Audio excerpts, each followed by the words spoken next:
प्रथमोऽध्यायः विनियोगः। ॐ प्रथम चरित्रस्य ब्रह्मा ऋषिः महाकाली देवता गायत्री छन्दः नन्दा शक्तिः रक्तदन्तिका बीजम् अग्निस्तत्त्वं ऋग्वेदः स्वरूपं श्रीमहाकाली प्रीत्यर्थे प्रथम चरित्रजपे विनियोगः। ध्यानं खड्गं चक्रगदेषु चापपरिघान् चूलं भुषुण्डिं शिरः शङ्खं संदधतिं करैस्त्रिनयनां सर्वाङ्गभूषावृतां नीलास्मद्युतिमास्य पाददशकां सेवे महाकालिकां यामस्तौत्स्वपिते हरौ कमलजो हन्तुं मधुं कैटभम्। ॐ नमश्चण्डिकायै। ॐ ऐं मार्कण्डेय उवाच श्रावर्णी सूर्यतनयो यो मनुः कथ्यतेष्टमः निशामय तदुत्पत्तिं विस्तराद्गदतो मम महामायानुभावेन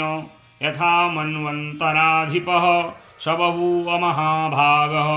श्रावर्णिस्तनयो रवेः स्वारोचिषेऽन्तरे पूर्वं चैत्रवंशसमुद्भवः सुरथो नाम राजाभूत् समस्ते क्षितिमण्डले तस्य पालयतः सम्यक् प्रजापुत्रान् वौरसान् बभूशत्रवो भूपाः कोलाविध्वंसिनस्तदा तस्य तैरभवत् युद्धमतिप्रबलदण्डिनः न्यूनैरपि शतैर्युद्धे कोलाविध्वंसिभिर्जितः ततः स्वपुरमायातो निजदेशाधिपोऽभवत् आक्रान्तः स महाभागस्तैस्तदा प्रबलारिभिः अमात्यैर्बलिभिर्दुष्टैर्दुर्बलस्य दुरात्मभिः कोशो बलं चापहृतं तत्रा विश्वपुरे ततः ततो मृगया व्याजेन हृतस्वाम्यः स्वभूपतिः एकाकी हयमारुह्य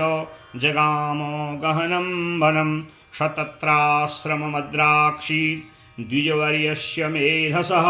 प्रशान्तस्वापदाकीर्णं मुनिशिष्योपशोभितं तस्थौ कञ्चित्सकालं च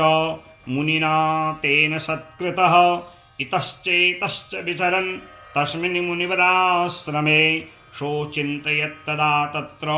ममत्वाकृष्टचेतनः मत्पूर्वैः पालितं पूर्वं मया हीनं पुरं हि तत् मद्भृत्यैस्तैरसद्भृत्यैर्धर्मतः पाल्यतेन वा न जाने स प्रधानो मे शूरहस्ती सदा मदः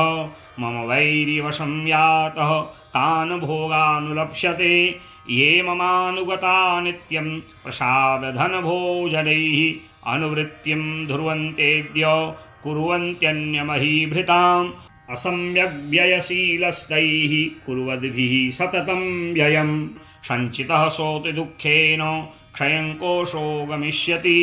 एतच्चान्यच्च सततं चिन्तयामास पार्थिवः तत्विप्राश्रमाभ्यासे वैश्यमेकं ददर्शः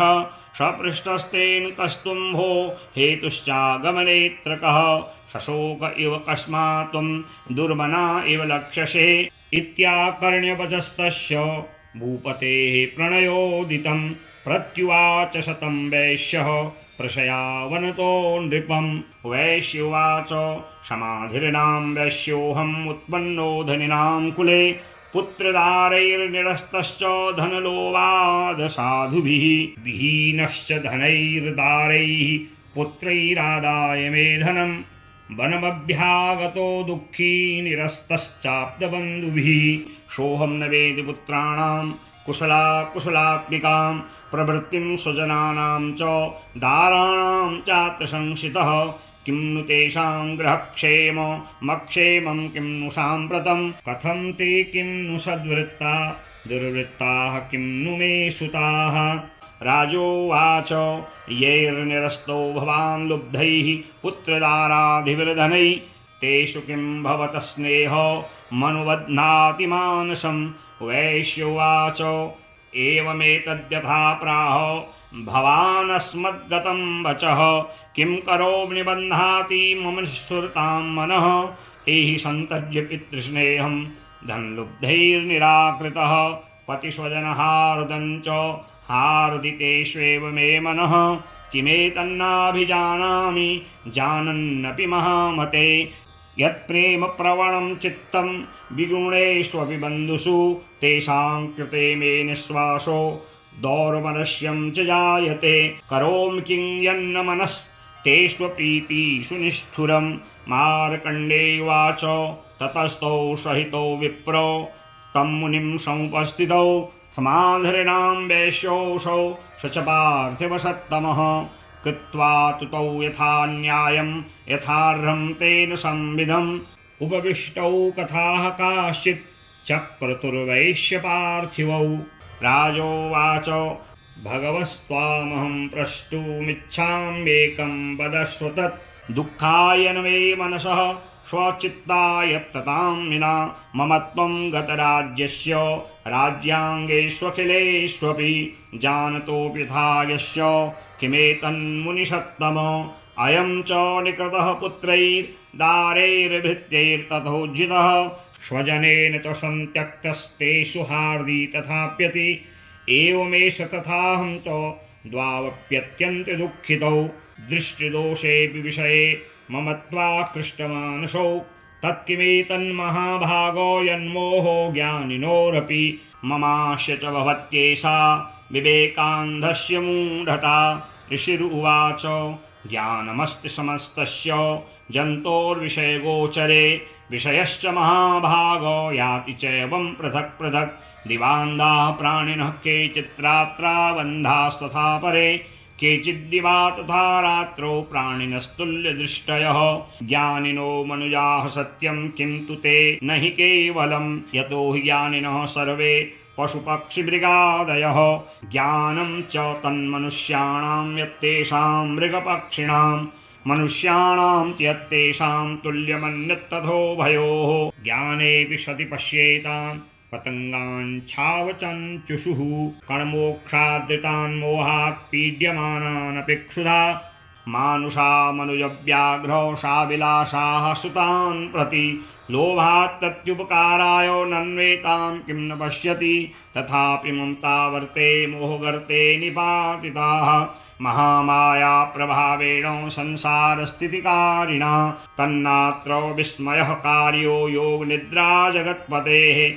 महामाया हरश्चेषा तथा सम्मोयते जगत्। ज्ञानिनामपि चेतांसि देवी भगवती हि सा। बलादाकृष्यमोहाय महामाया प्रयच्छति। तथा विसृज्यते विश्वं जगदेतच्चराचरम्। सहसा प्रसन्ना वरदा नृणां भवति मुक्तये। सा विद्या परमा मुक्तेर्हेतुभूता सनातनी। संसारबन्धुहेतुश्च सैव सर्वेश्वरेश्वरी। राजोवाच भगवन् काहि सा देवी महामायेति यां भवान्। ब्रवीति कथमुत्पन्ना सा कर्मास्यास्य किं द्विज। यत्प्रभावात् सा देवी यत्स्वरूपा यदुद्भवा। तत्सर्वं श्रोतुमिच्छामि त्वत्तो ब्रह्मविदाम्बर। ऋषिरुवाच नित्येव सा जगन्मूर्तिस्या सर्वमिदं ततं।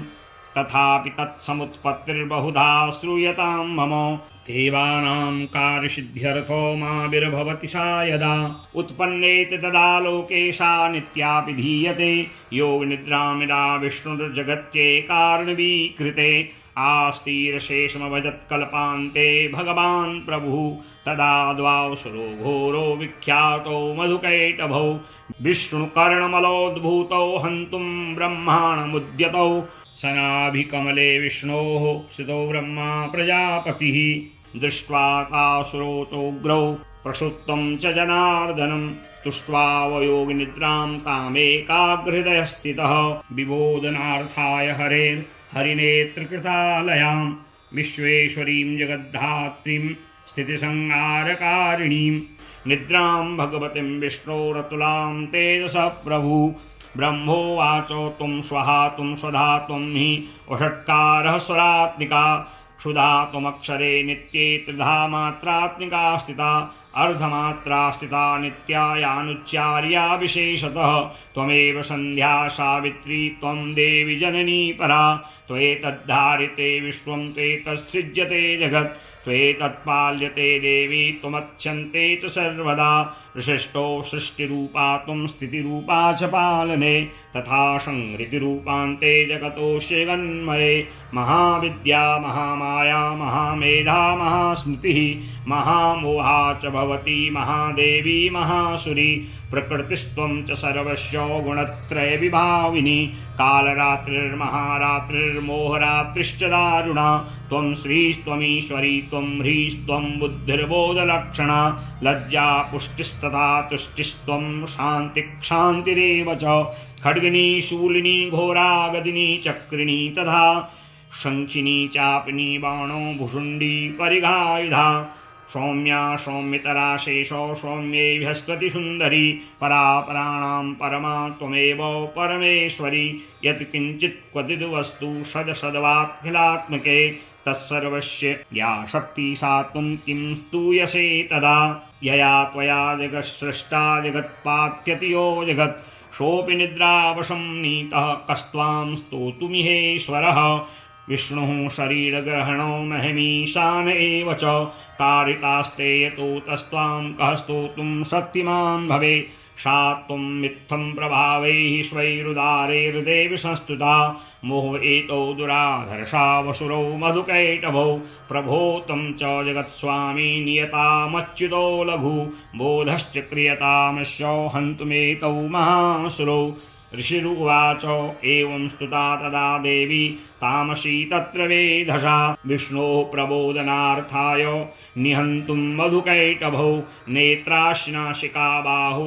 हृदयेभ्यस्तथोरसः निर्गम्य दर्शने तस्थौ ब्रह्मणो व्यक्तजन्मनः उत्तस्थौ च जगन्नाथस्तया मुक्तो जनार्दनः एकार्णवै शयनात् ततः सद्ददृशै च तौ मधुकैटभौ दुरात्माना वतिवीर्यपराक्रमौ क्रोधरक्ते क्षणावत्तुं ब्रह्माणं जनितोद्यमौ समुत्थाय ततस्ताभ्यां युधे भगवान् हरिः पञ्चवर्षसहस्राणि बाहुप्रहरणो विभुः तावप्यतिबलोन्मत्तौ महामायाविमोहितौ उक्तवन्तो वरस्मत्तौ म्रियतामिति केशवं श्रीभगवानुवाच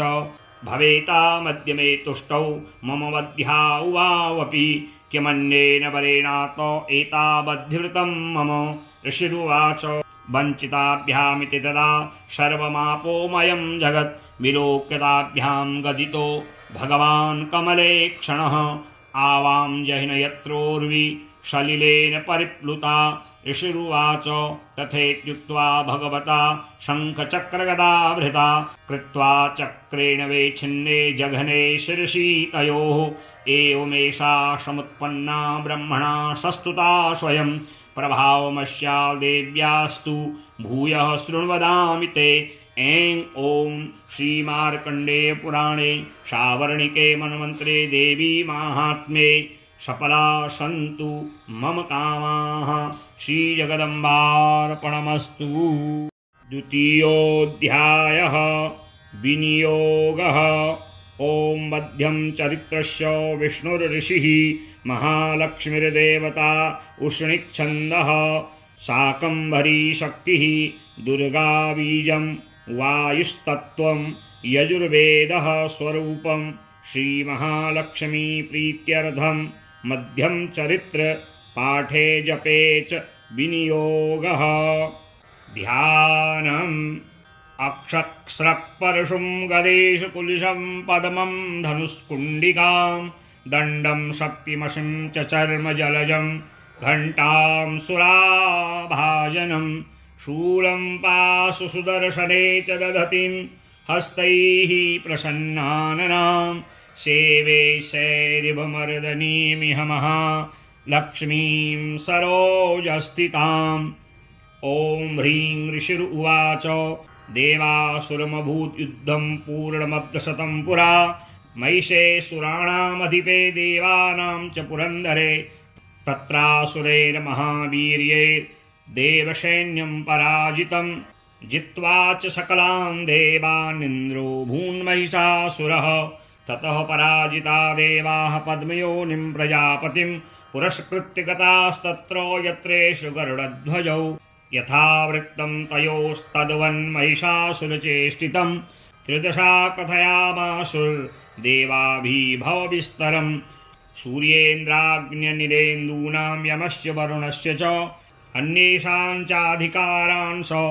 स्वयमेवाधितिष्ठति। स्वर्गान् प्राकृता सर्वे तेन देवगणा भुवि विचरन्ति यथा मर्त्या महिषेण दुरात्मना। एतद्वः कथितं सर्वममरारिविचेष्टितं शरणं वः प्रपन्ना स्मो वधस्तस्य विचिन्त्यताम्। इत्थं निशम्य देवानां वचांसि मधुसूदनः चकार कोपं शम्भुश्च भ्रुकुटिकुटिलाननौ। ततोऽति कोपपूर्णस्य चक्रिणो वदना ततः निश्चक्रामो महत्तेजो ब्रह्मणः शङ्करस्य च। अन्येषां चैव देवानां शक्रादीनां शरीरतः निर्गतं सुमहत्तेजस्तच्चैक्यं समगच्छत। अतीव तेजसः कूटं ज्वलन्तमिव पर्वतं ददृशुस्ते सुरास्तत्र ज्वाला व्याप्तदिगन्तरम्। अतुलं तत्र तत्तेजः सर्वदेव शरीरजम् एकस्थं तन्भूनारी व्याप्तलोकत्रयं तृषा। यद्भूच्छाम्भवं तेजस्तेनाजायत्तन्मुखम् याम्येन चाभवन् केशा बाहवो विष्णुतेजसा। सौम्येन स्तनयोर्युग्मं मध्यं चैन्द्रेण चाभवत् वारुणेन च जङ्घोरुनितम्बस्तेजसा भुवः।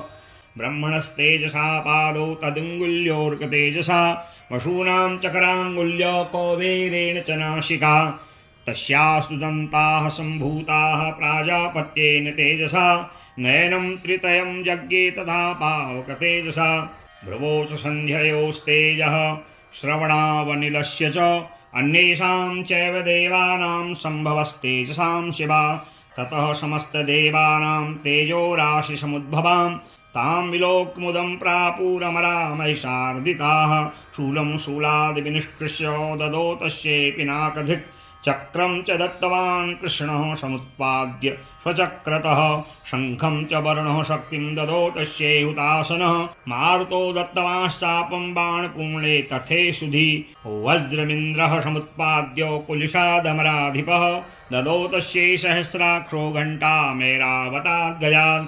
कालदण्डाद्यमो दण्डं पाशं चाम्बुपतिर्ददौ। प्रजापतिश्चाक्षमालां ददौ ब्रह्मा कमण्डलुम्। समस्तरोमुकूपेषु निजरश्मीनदिवाकरः कालश्च दत्तवान् खड्गं तस्याचर्म च निर्मलम्। क्षीरोदश्चामलं हारमजरे च तथाम्बरे चूडावणिं तथा दिव्यं कुण्डले कटकानि च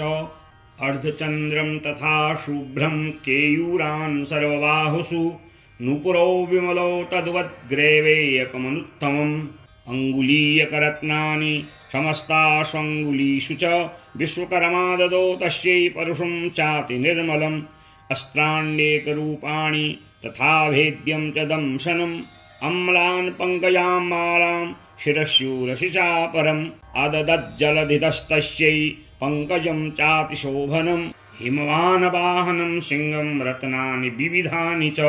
ददाव शून्यं सुरयापानपात्रं धनाधिपः शेषश्च सर्वनागेशो महामणिविभूषितं। नागहारं ददौ तस्यै धत्तेयः पृथिवीमिमाम् अन्यैरविसुरैर्देवी भूषणैरायुधैस्तथा। सम्मानिताननाद्दौचैः साट्टहासं मुहुर्मुहुः तस्यानादेन घोरेण कृत्स्नमा पूरितं नभः। अमायतातिमहता प्रतिशब्दो महानभूत् चुक्षुभुः सकलालोकाः समुद्राश्च चकम्पिरे। चचाल वसुधा चेलुः सकलाश्च महीधराः जयेति देवाश्च मुदा तामुचुः सिंहवाहिनीं। तुष्टु उर्वरश्चैनां भक्तनम्रात्ममूर्तयः दृष्ट्वा समस्तं संक्षुब्धं त्रैलोक्यममरारयः। सन्नद्धाखिलहैन्यास्ते समतस्थूरुदायुधाः आकिवेददिति क्रोधाद्दाभाष्य महिषासुरः। अभ्यधावत्तं शब्दमशेषैरसुरैर्वृतः सददर्श ततो देवीं व्याप्तलोकत्रयां तृषा। पादाक्रान्त्यानतभुवं किरीटो लिखिताम्बरां क्षोभिताशेषपातालां धनुर्जानिः स्वनेन तां दिशो भुजसहस्रेण समन्ताद्व्याप्य संस्थितां ततः प्रवृते युद्धं तया देव्या सुरद्विषां शस्त्रास्त्रैर्बहुधा मुक्तैरादीवित् दिगन्तरं महिषासुरसेनानि चिक्षुराख्यो महासुरः युयुधे चामरश्चान्ये चतुरङ्गबलान्वितः रथानामयुतैः षड्भिः रुद्राख्यो महासुरः अयुध्यतायुतानां च सहस्रेण महाहनुः पञ्चाशद्भिश्च नितेरशिलो महासुरः अयुतानां शतैः षड्भिर्वास्कलो युधे रणे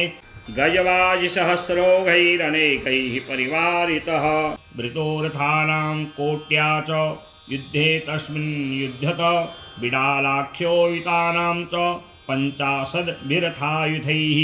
युधे संयुये तत्र रथानां परिवारितः अन्ये च तत्रायुतशो रथनागहैर्वृताः युधुः संयुये देव्या सह तत्र महासुराः कोटिकोटिसहस्रैस्तु रथानां दन्तिनां तथा हयानां च वृतो युद्धे तत्राभून्महिषासुरः तोमरैर्भिन्दिपालैश्च शक्तिभिर्मुसलैस्तथा युधुः संयुगे देव्या खड्गैः परशुपट्टिशैः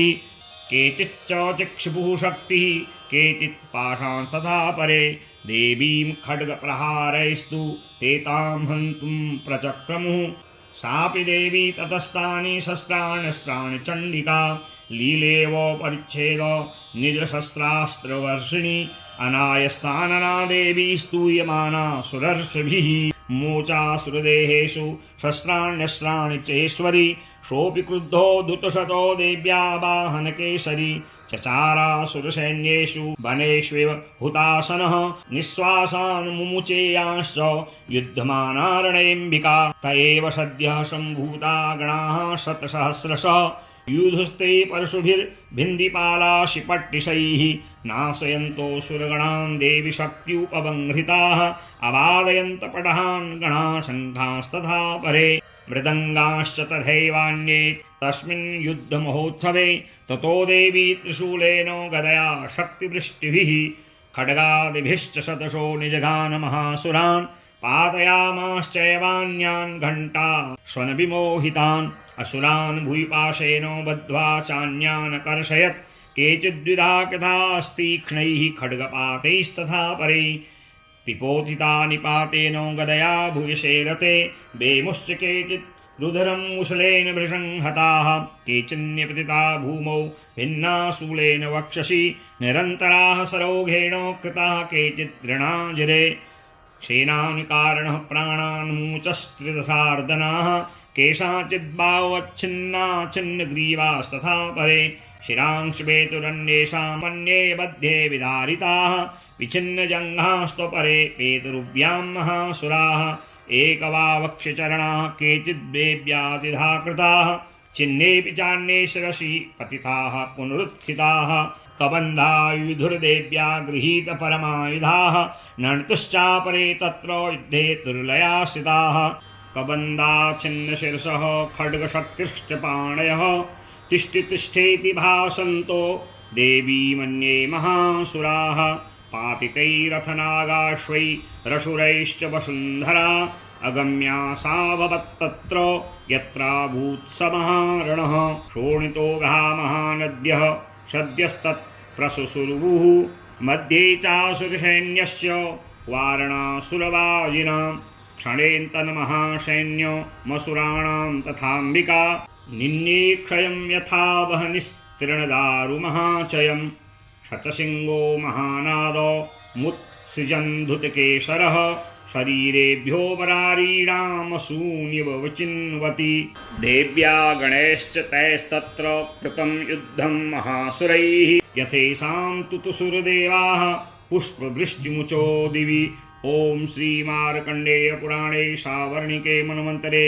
देवी माहात्म्ये द्वितीयः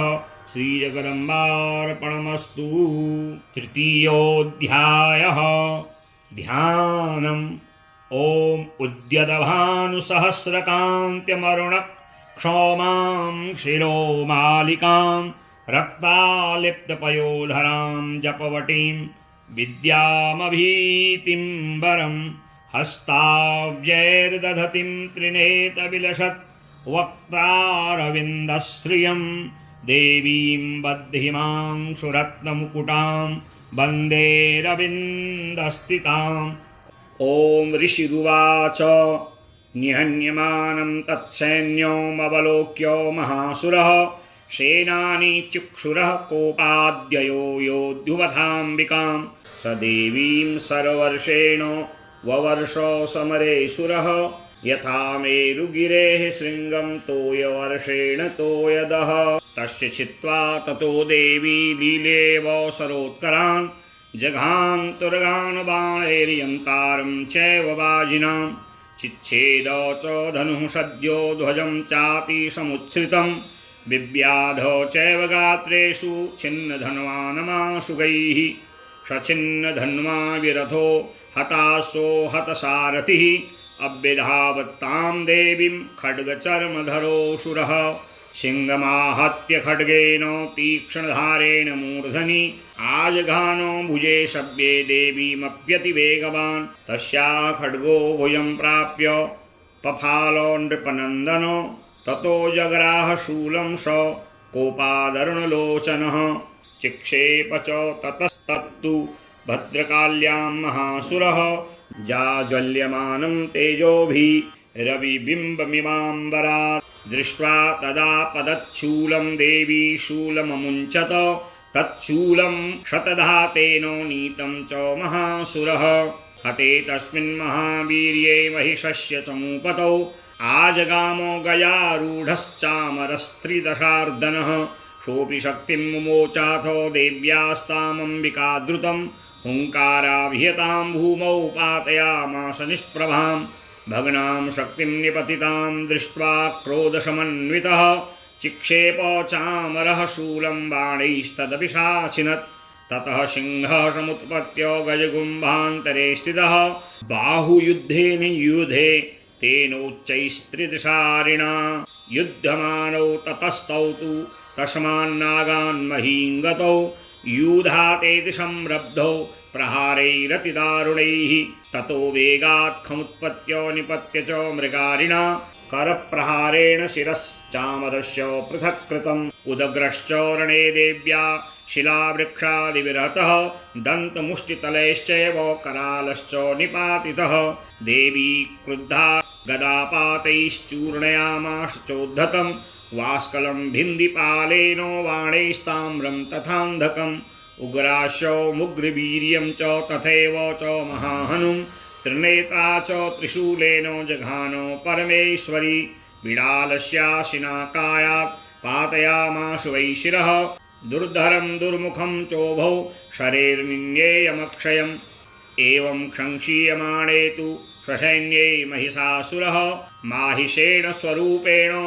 त्रासयामास तान् गणान् कांश्चित्तुण्डप्रहारेण खुरक्षेपैस्तथा परान् लाङ्गूलताडिनान् चान्यान् छिङ्गाभ्यां च विदारितान् वेगेन कांश्चिदपरान्नादेन भ्रमणेन च निःश्वासपवनेनान्यान् पातयामास भूतले निपात्य प्रमथानीकमभ्यधावत्सोऽसुरः सिंहं हन्तुं महादेव्याः कोपं चक्रे ततोऽम्बिका सोऽपि कोपान् महावीर्यः खुरक्षुण्णमहीतलः शृङ्गाभ्यां पर्वतानुच्चाश्चिक्षेप च ननाद च वेगभ्रमणविक्षूणा महीतस्य व्यशीर्यत लाङ्गूलेनाहतश्चाब्धिः प्लावयामास सर्वतः धूतशृङ्गविभिन्नाश्च खण्डं खण्डं ययुर्घनाः श्वासानिलास्ताः शतशो निपेतुर्नवसोचलाः इति क्रोधसमाध्मात मापतन्तं महासुरं दृष्ट्वा सा चण्डिका कोपं तदवधाय तदाकरोत् सा क्षिप्त्वा तस्य वै पाशं तं बबन्ध महासुरं तत्यायमाहिषं रूपं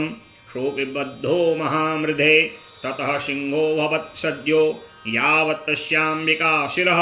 छिन्नत्तावत् पुरुषः खड्गपाणिरदृश्यत तत एवाशु पुरुषं देवी चिच्छेदशायिकैः तं खड्गचर्मणा सार्धं ततः सोऽभून्महागजः करेण च महासिंहं तं चकर्ष जगर्ज च कर्षतस्तु करं देवी खड्गेन निरकृन्तत ततो महासुरो भूयो माहिषं वपुरा स्थितः तथैव क्षोभयामास त्रैलोक्यं सचराचरं ततः क्रुद्धा जगन्माता चण्डिकापानमुत्तमं पपौ पुनः पुनश्चैव जहासारुणलोचना ननर्द चासुरः सोऽपि बलवीर्यमदोद्धतः विषाणाभ्यां च चिक्षेप चण्डिकां प्रतिभूधरान् शाचतान् प्रहितास्तेन चूर्णयन्ती शरोत्करैः उवाच तं मदोद्धूत मुखरागाकुलाक्षरं देव्युवाच गर्ज गर्ज क्षणं मूढो मधु यावत् पिबाम्यहं मया त्वयि हतेऽत्रैव गर्जिष्यन्त्याशु देवताः ऋषिर्वाच एवमुक्त्वा समुत्पत्य सारूढा तं महासुरं पादेनाक्रम्य कण्ठे च शूलेनैनमताडयत् ततः सोऽपि पदाक्रान्तस्तया निजमुखात् ततः अर्धनिष्क्रान्त एवासीत् देव्या वीर्येण संवृतः अर्धनिष्क्रान्त एवासौ युध्यमानो महासुरः तया महाशिना देव्या शर्षित्वा निपातितः ततो हाहाकृतं सर्वं दैत्यसैन्यं ननाशतत् प्रहर्षं च परं जग्मुः सकला देवतागणाः तुष्टु उस्तां सुरादेवीं सह दिव्यैर्महर्षिभिः जगुर्गन्धर्वपतयो न नृतुश्चाप्सरो गणाः। ॐ श्रीमार्कण्डेय पुराणे श्रावर्णिके मन्वन्तरे देवी माहात्म्ये तृतीयः श्रीजगदम्बार्पणमस्तु। चतुर्थोऽध्यायः ध्यानम्। ॐ कालाभ्राभां कटाक्षैररिकुलभयदां मौलिबद्धेन्दुरेखां शङ्खं चक्रं कृपाणं त्रिशिखमपि करैर्द्रुतवहन्तीं त्रिनेत्रां सिंहस्कन्धाधिरूढां त्रिभुवनमखिलं तेजसा पूरयन्तीं ध्यायेद्दुर्गां जयाख्यां त्रिदश परिवृतां सेवितां सिद्धिकामैः। ॐ ऋषिरुवाच शक्रादयः सुरगणा निहतेति वीर्ये तस्मिन् दुरात्मनि सुरारिबले च देव्या तां तुष्टुः प्रणतिनं शिरोधराङ्क्षा वाग्मिः प्रहर्षपुलकोद्गमचारुदेहा देव्या यया तदमिदं जगदात्मशक्त्या निःशेषदेवगणशक्तिसमूहमूर्त्या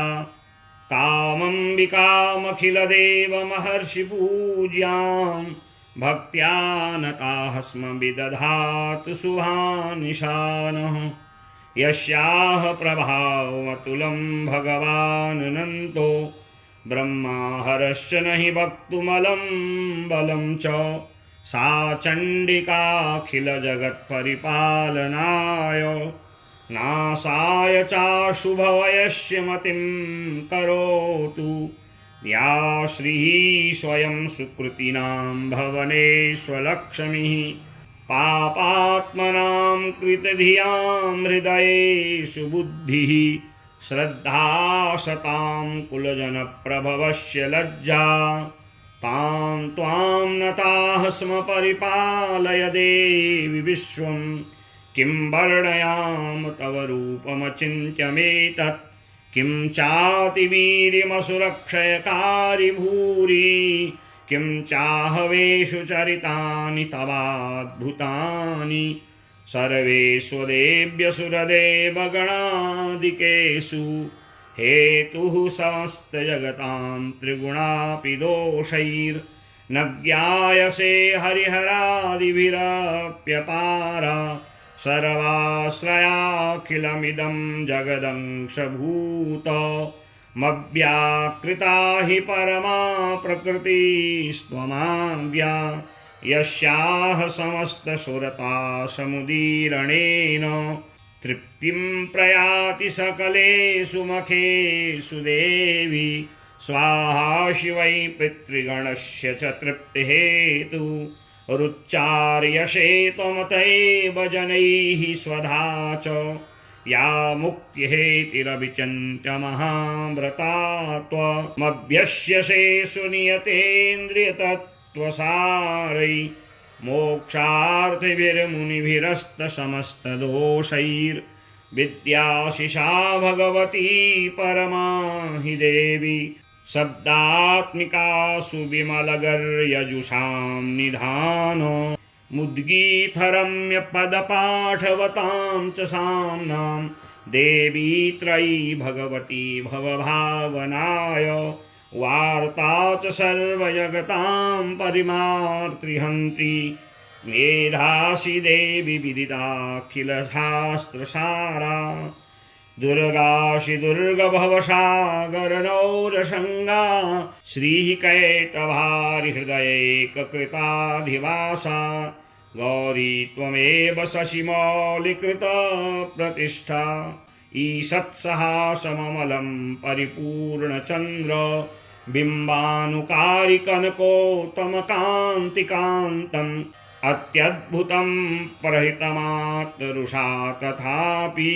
वक्त्रं विलोक्य सहसा महिषासुरेण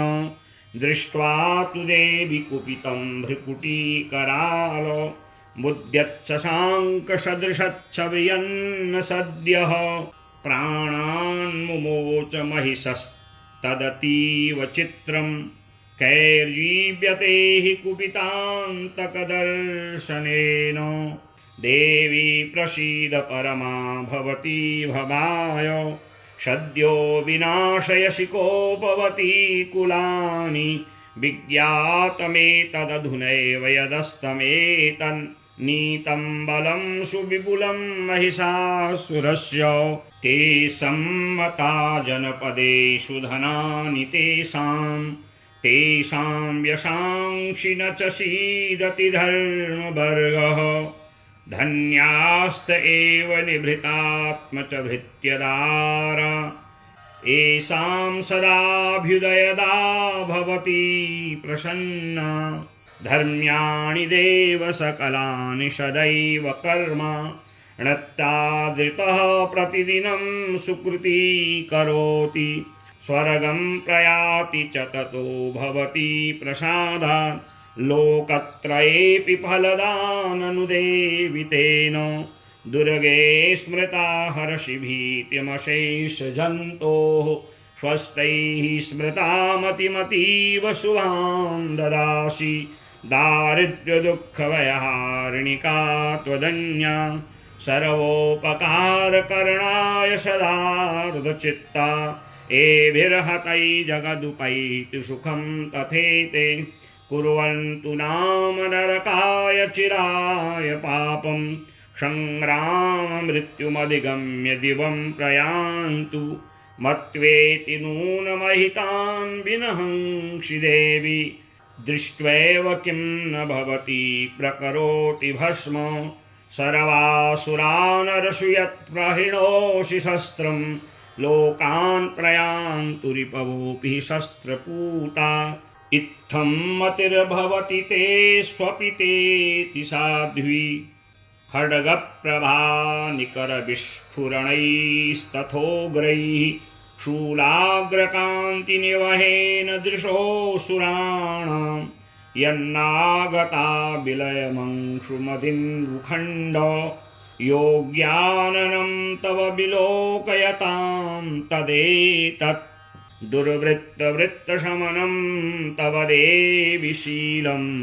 रूपं तथेतद्विचिन्त्य मातुल्यमन्यै वीर्यं च हन्त्रिहृतदेव पराक्रमाण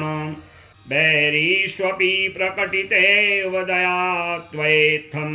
केनोपमा भवतु तेष पराक्रमस्य रूपं च शत्रुभयकारितिहारि कुत्र चित्ते कृपा समरनिष्ठुरता च दृष्टा त्वय्येवि देवि वरदे भुवनत्रयेऽपि त्रैलोक्यमेतदखिलं रिपुनाशनेन त्रातं त्वया समरमूर्धनितेऽपि हत्वा नीतादिवं रिपुगणा भयमप्यपास्तमसमाकमुन्मदसुरारिभवं नमस्ते शूलेन पाहि नो देवी पाहि खड्गेन चाम्बिके घण्टास्वनेन नः पाहि चाप्यज्ञानिः स्वनेन च प्राच्यां रक्ष प्रतीच्यां च चण्डिके रक्ष दक्षिणे ब्राह्मणेनात्मशूलस्य उत्तरस्यां तथेश्वरि सौम्यानि यानि रूपाणि त्रैलोक्ये विचरन्ति ते यानि चात्यर्थघोराणि तैरक्षास्मास्तथा भुवं खड्गशूलगदादीनि यानि चास्त्राणि तेऽम्बिके करपल्लवसङ्गीनि तैरस्मान् रक्ष सर्वतः ऋषिरुवाच एवं स्तुता सुरैर्दिव्यैः कुसुमैर्नन्दनोद्भवैः अर्चिता जगतां धात्री तथा गन्धानुलेपनैः भक्त्या समस्तैर्त्रदशैर्दिव्यैर्धूपैस्तु धूपिता प्राह प्रसादसुमुखी समस्तान् प्रणतान् सुरान् देव्युवाच म्रियतां त्रिदशाः सर्वे यदस्मत्तोऽभिवाञ्छितं देवाऊचुः भगवत्या कृतं सर्वं न किञ्चिदवशिष्यते यदयं निहतः शत्रुरस्माकं महिषासुरः यदि चापि वरो देयस्त्वयास्माकं महेश्वरी संस्मृता त्वं नो हिंसेथाः परमापदः यश्च मर्त्यः स्तवेरेभिस्त्वां शोषत्यमलानने तस्य वित्तर्दिविभवैर्धनदारादिसम्पदां वृद्धैस्मत्प्रसन्ना त्वं भवेथाः सर्वदाम्बिके ऋषिरुवाच इति प्रसादिता देवैर्जगतोऽर्थे तथात्मनः तथेत्युक्त्वा भद्रकाली बभूवान्तर्हिता नृप इत्येतत्कथितं भूप सम्भूता सा यथा पुरा देवी देवशरीरेभ्यो जगत्त्रयहितैषिणी पुनश्च गौरी देहात् सा समुद्भूता यथाभवत् बधाय दुष्टदैत्यानां तथा शुम्भनिशुम्भयोः रक्षणाय च लोकानां देवानामुपकारिणी तच्छृणुष्व मया ख्यातं यथावत् कथयामि ते। ह्रीं ॐ श्रीमार्कण्डेयपुराणे सावर्णिके मन्वन्तरे देवी माहात्म्ये चतुर्थः श्रीजगदम्बार्पणमस्तु। पंचमोऽध्यायः विनियोगः। ओमस्य श्री उत्तरचरित्रस्य रुद्रऋषिः महासरस्वती देवता अनुष्टुप्छन्दः भीमाशक्तिः भ्रामरी बीजं सूर्यस्तत्त्वं सामवेदः स्वरूपं महासरस्वती प्रीत्यर्थे उत्तरचरित्रपाठे विनियोगः। ध्यानम् ॐ घण्टाशूलहलान् शङ्खमुसले चक्रं धनुः सायकं हस्ताब्जैर्दधतिं घनान्तबिलसत् चीतांशुतुल्यप्रभां गौरीदेहसमुद्भवां त्रिजगता माधारभूतां महापूर्वामत्र सरस्वतीमनुभजे शुम्भातिदैत्यार्दिनीम्। ॐ क्लीं ऋषिरुवाच पुरा शुम्भनिशुम्भाभ्यामसुराभ्यां सचीपतेः त्रैलोक्यं यज्ञभागाश्च हृतामदबलाश्रयात् तावेव सूर्यतां तद्वद् अधिकारं तथेन्दवं कौबेरमथियाम्यं च चक्राते वरुणस्य च तावे पवनर्धिं च चक्रतुर्वह्निकर्म च ततो देवा विनिर्धूता भ्रष्टराज्याः पराजिताः हरिताधिकारास्त्रिदशास्ताभ्यां सर्वे निराकृताः महासुराभ्यां तां देवीं संस्मरन्त्यपराजितां तयास्माकं वरो दत्तो यथा पत्सु स्मृताखिलाः भवतां नाशयिष्यामि तत्क्षणात् परमापदः इति कृत्वा मतिं देवा हिमवन्तं नगेश्वरं जगमुस्तत्र तदो देवीं विष्णुमायां प्रतिष्ठुवुः देवा ऊचुः नमो देव्यै महादेव्यै शिवायै सततं नमः नमः प्रकृत्यै भद्रायै नियताः प्रणताः स्मतां रौद्रायै नमो नित्यायै गौर्यै धात्यै नमो नमः ज्योत्स्नायै चेन्दुरूपिण्यै शुकायै सततं नमः कल्याण्यै प्रणतामृद्ध्यै सिद्ध्यै कुर्मो नमो नमः नैऋत्यै भूभृतां लक्ष्म्यै शर्वाण्यै ते नमो नमः दुर्गायै दुर्गपारायै सारायै सर्वकारिण्यै ख्यात्यै तथैव कृष्णायै धूम्रायै सततं नमः अतिसौम्रातिरौद्रायै नतातस्यै नमो नमः नमो जगत्प्रतिष्ठायै देव्यै कृत्यै नमो नमः या देवी सर्वभूतेषु विष्णुमायेति शब्दिता नमस्तस्यै नमस्तस्यै नमस्तस्यै नमो नमः या देवी सर्वभूतेषु चेतनेति विधीयते नमस्तस्यै नमस्तस्यै नमस्तस्यै नमो नमः या देवी सर्वभूतेषु बुद्धिरूपेण संस्थिता नमस्तस्यै नमस्तस्यै नमस्तस्यै नमो नमः या देवी सर्वभूतेषु निद्रारूपेण संस्थिता नमस्तस्यै नमस्तस्यै नमस्तस्यै नमो नमः या देवी सर्वभूतेषु क्षुधारूपेण संस्थिता नमस्तस्यै नमस्तस्यै नमस्तस्यै नमो नमः या देवी सर्वभूतेषु छायारूपेण संस्थिता नमस्तस्यै नमस्तस्यै नमस्तस्यै नमो नमः या देवी सर्वभूतेषु शक्तिरूपेण संस्थिता नमस्तस्यै नमस्तस्यै नमस्तस्यै नमो नमः या देवी सर्वभूतेषु तृष्णारूपेण संस्थिता नमस्तस्यै नमस्तस्यै नमस्तस्यै नमो नमः या देवी सर्वभूतेषु क्षान्तिरूपेण संस्थिता नमस्तस्यै नमस्तस्यै नमस्तस्यै नमो नमः या देवी सर्वभूतेषु जातिरूपेण संस्थिता नमस्तस्यै नमस्तस्यै नमस्तस्यै नमो नमः या देवी सर्वभूतेषु लज्जारूपेण संस्थिता नमस्तस्यै नमस्तस्यै नमस्तस्यै नमो नमः या देवी सर्वभूतेषु शान्तिरूपेण संस्थिता नमस्तस्यै नमस्तस्यै नमस्तस्यै नमो नमः या देवी सर्वभूतेषु श्रद्धारूपेण संस्थिता नमस्तस्यै नमस्तस्यै नमस्तस्यै नमो नमः या देवी सर्वभूतेषु कान्तिरूपेण संस्थिता नमस्तस्यै नमस्तस्यै नमस्तस्यै नमो नमः या देवी सर्वभूतेषु लक्ष्मीरूपेण संस्थिता नमस्तस्यै नमस्तस्यै नमस्तस्यै नमो नमः या देवी सर्वभूतेषु वृत्तिरूपेण संस्थिता नमस्तस्यै नमस्तस्यै नमस्तस्यै नमो नमः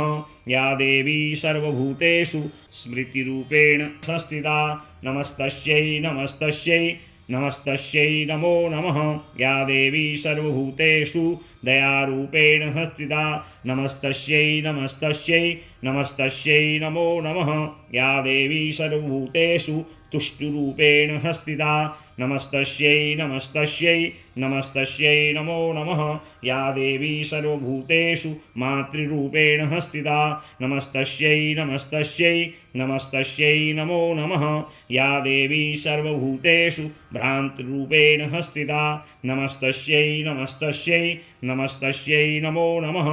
इन्द्रियाणामधिष्ठात्री भूतानां चाखिलेषु या भूतेषु सततं तस्यै व्याप्तिदेव्यै नमो नमः चितिरूपेण या कृष्णमेतद्व्याप्य स्थिता जगत् नमस्तस्यै नमस्तस्यै नमस्तस्यै नमो नमः स्तुतासुरैः पूर्वभीषसंश्रया तथा सुरेन्द्रेण दिनेषु सेविता करोतु सा नः शुभहेतुरीश्वरी शुभानि भद्राण्यभिहन्तु चापदः यासाम्प्रतं चोद्धत दैत्यतापितैरशमाभिरीशा च शूरैरमश्यते या च स्मृता तत्क्षणमेव हन्ति नः सर्वापदो भक्तिविनम्रमूर्तिभिः। ऋषिरुवाच एवं स्तवादियुक्तानां देवानां तत्र पार्वती स्नातुमभ्याययौ तो ये जानव्या नृपनन्दनो सा ब्रवीतान् सुरान् शुभ्रुर्भवद्भिः स्तूयते त्रका शरीरकोशतश्चास्याः समुद्भूता ब्रवीच्छिवा स्तोत्रं ममेतत् क्रियते शुम्भदैत्यनिराकृतैः देवैः समेतैः समरे निशुम्भेन पराजितैः शरीरकोशाद्यतस्तस्याः पार्वत्या निःसृताम्बिका कौशिकीति समस्तेषु ततो लोकेषु गीयते तस्यां विनिर्गतायां तु कृष्णा भूत्सापि पार्वती कालिकेति समाख्याता हिमाचलकृदाश्रया ततोऽम्बिकां परं रूपं बिभ्राणां सुमनोहरं ददर्श चण्डो मुण्डश्च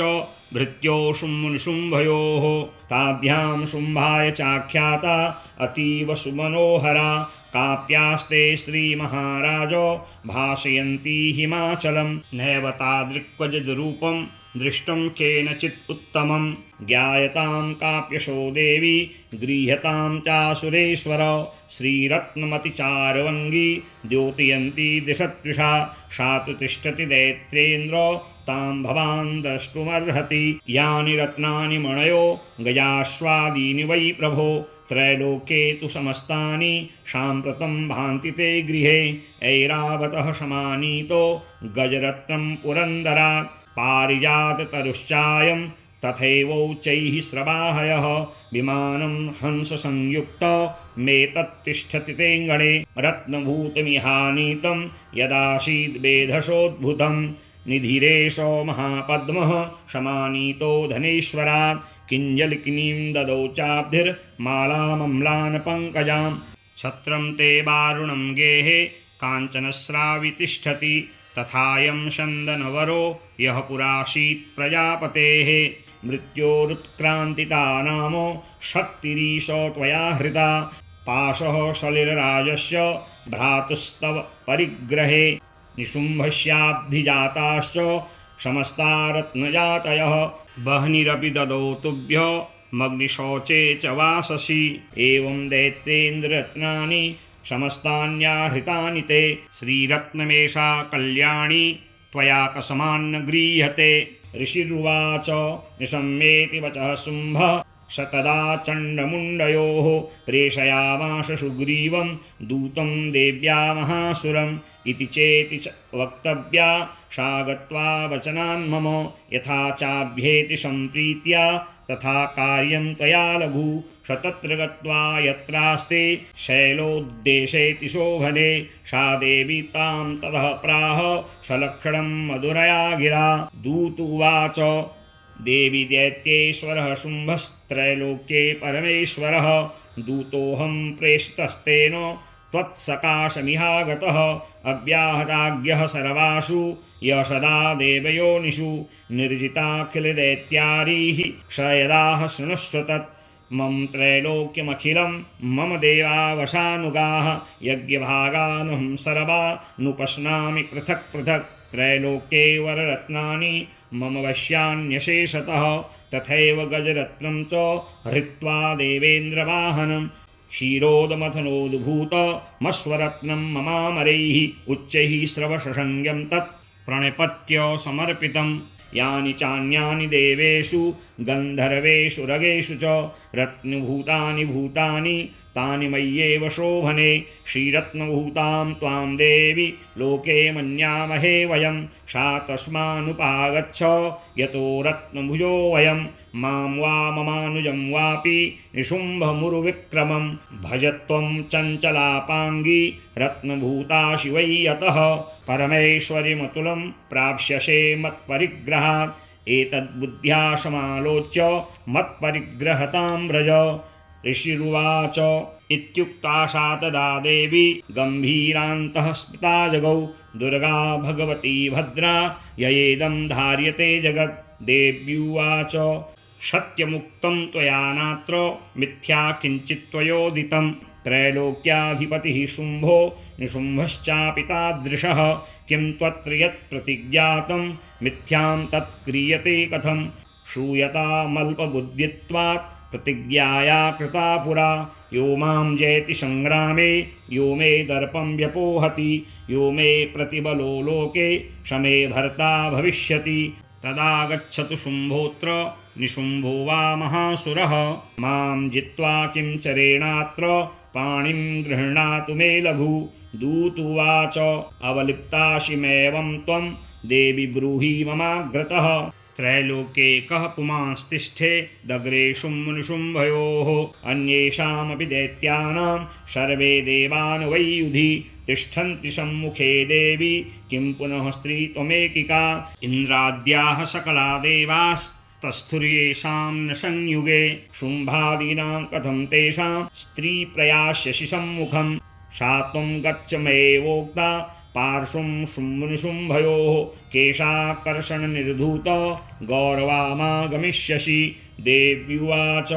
एवमेतद्बलिशुम्भो निशुम्भश्चापि वीर्यवान् किं करोमि प्रतिज्ञा मे यदनालोचिता पुरा सत्वं गच्छ मयोक्तं ते यदेतत्सर्वमादृतः तदा चक्ष्वासुरेन्द्राय शचयुक्तं करोतु तत् ॐ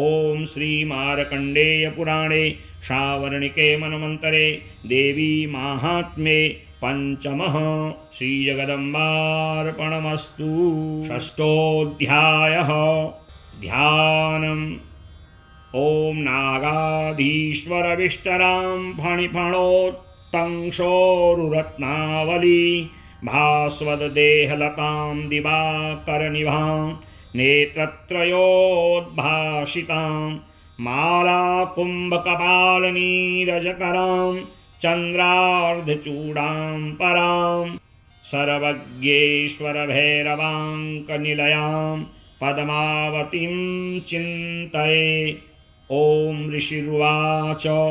इत्याकर्ण्य वचो देव्या सदूतो मर्षपूरितः समाचश्च समागम्य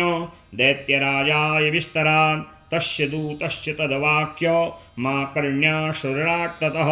सक्रोधः प्राह दैत्यानामधिपं धूम्रलोचनं हे धूम्रलोचनाशु त्वं स्वसैन्यपरिवारितः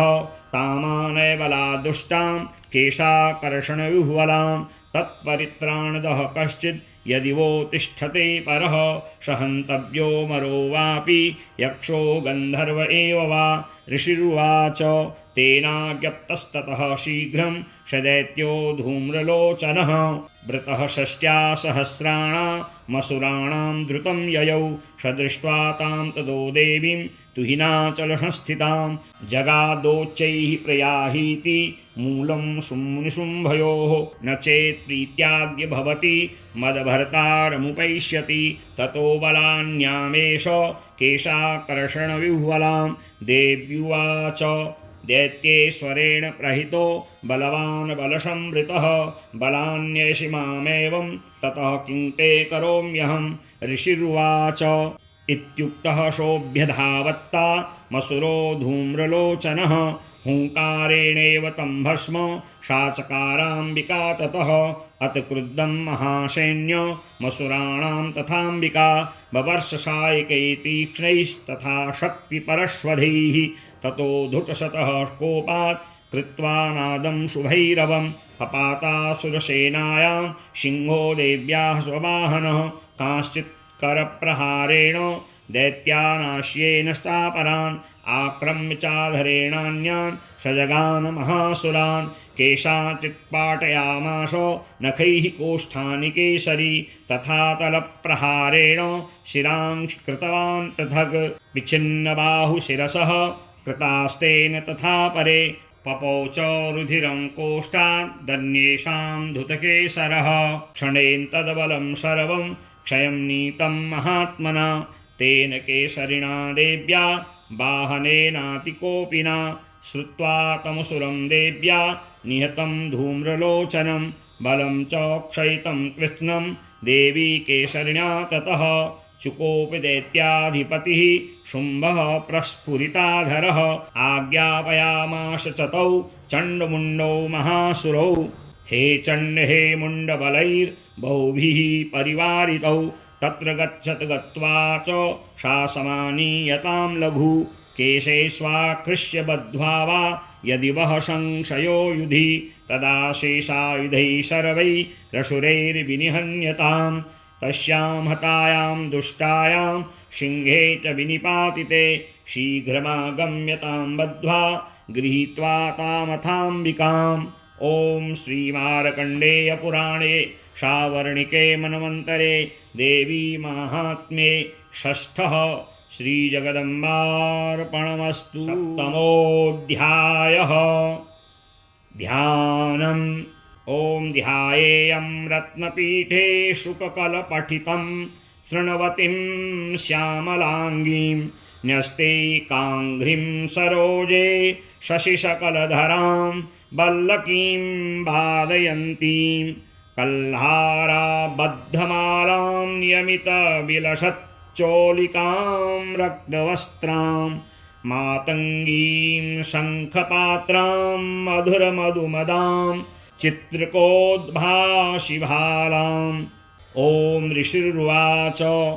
आज्ञप्तास्ते ततो दैत्याश्चण्डमुण्डपुरोगमाः चतुरङ्गबलोपेता ययुरभ्युदतायुधाः ददृशुस्ते ततो देवी मीषद्धासां व्यवस्थितां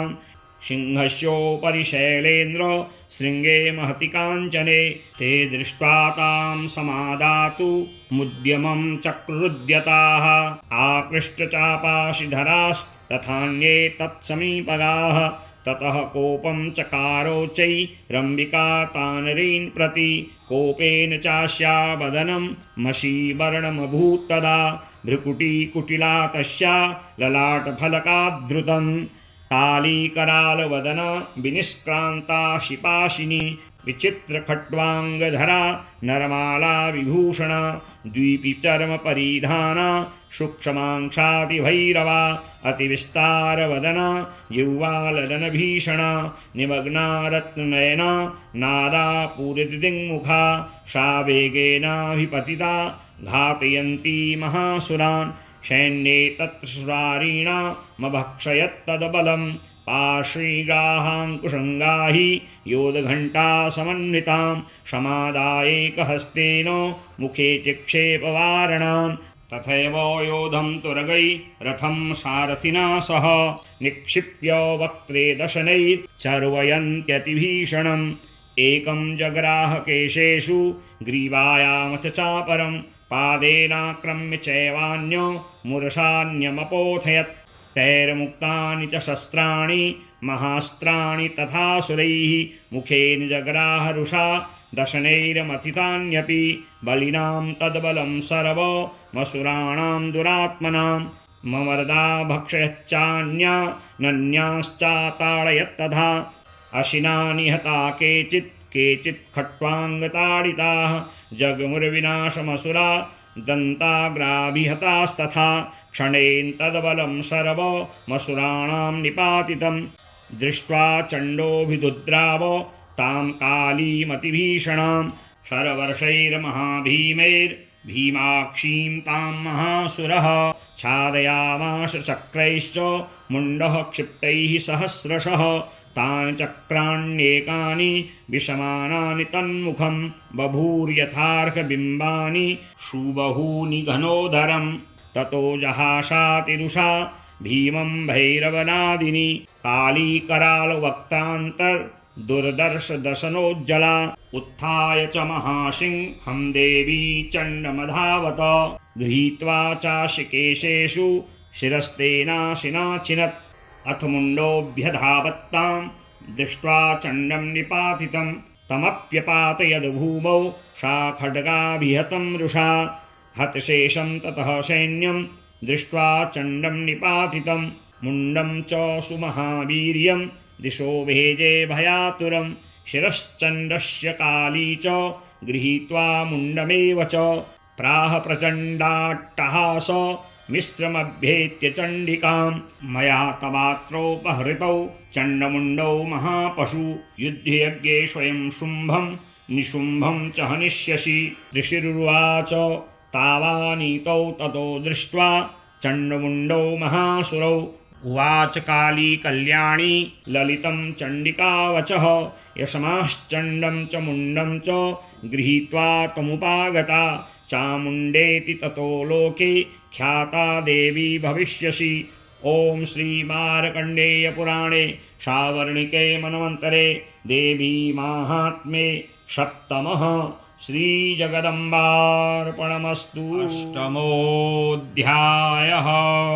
ध्यानम्। ॐ अरुणां करुणातरङ्गिताक्षीं धृतपाशाङ्कुशबाणचापहस्ताम् अणिमादिभिरावृतां मयूखैरहमित्येव विभावये भवानीम्। ॐ ऋषिर्वाच चण्डे च निहते दैत्ये मुण्डे च विनिपातिते बहुलेषु च सैन्येषु क्षयिते स्वसुरेश्वरः ततः कोपपराधीन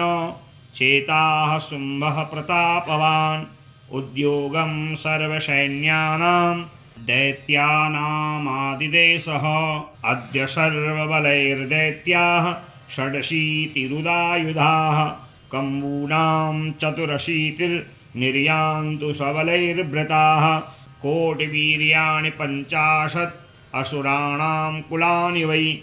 100 कुलानि धौम्राणां निर्गच्छन्तु ममाज्ञया कालका दौर्हृदा मौर्याः कालकेयास्तथासुराः युद्धाय सज्जा निर्यान्तु आज्ञया त्वरिता मम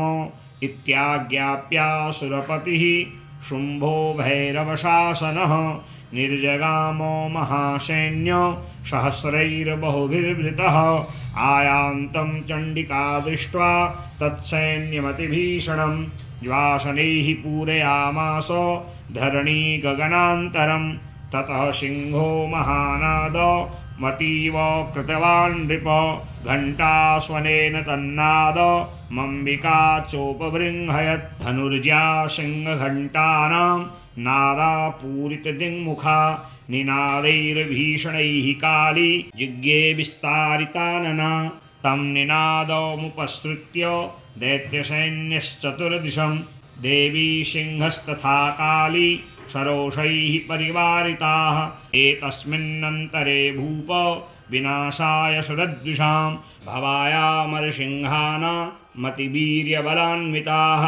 ब्रह्मेश गुहविष्णूनां तथेन्द्रस्य च शक्तयः शरीरेभ्यो विनिष्क्रम्य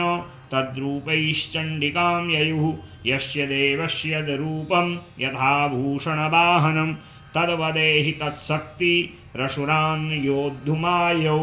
हंसयुक्तविमानाग्रे साक्षसूत्रकमण्डलुः आयाता ब्रह्मणो शक्तिर्ब्रह्माणी साभिधीयते माहेश्वरी वृषारूढा त्रिशूलबरधारिणी महाहिबलया प्राप्ता चन्द्ररेखा विभूषणा कौमारी शक्तहस्ता च मयूरबरवाहना योद्धुमभ्यायो दैत्या नम्बिका गुहरूपिणी तथैव वैष्णवी शक्तिर्गरुडोपरि संस्थिता शङ्खचक्रगदासारङ्ग खड्गहस्ताभ्युपाययौ यज्ञवाराहमतुलं रूपं या बिभ्रतो हरे शक्तिः साप्यायौ तत्र वाराहीं बिभ्रती तनुं नारसिंही नृसिंहस्य बिभ्रती सदृशं वपुः प्राप्ता तत्र शताक्षेप क्षिप्तनक्षत्रसंहतिः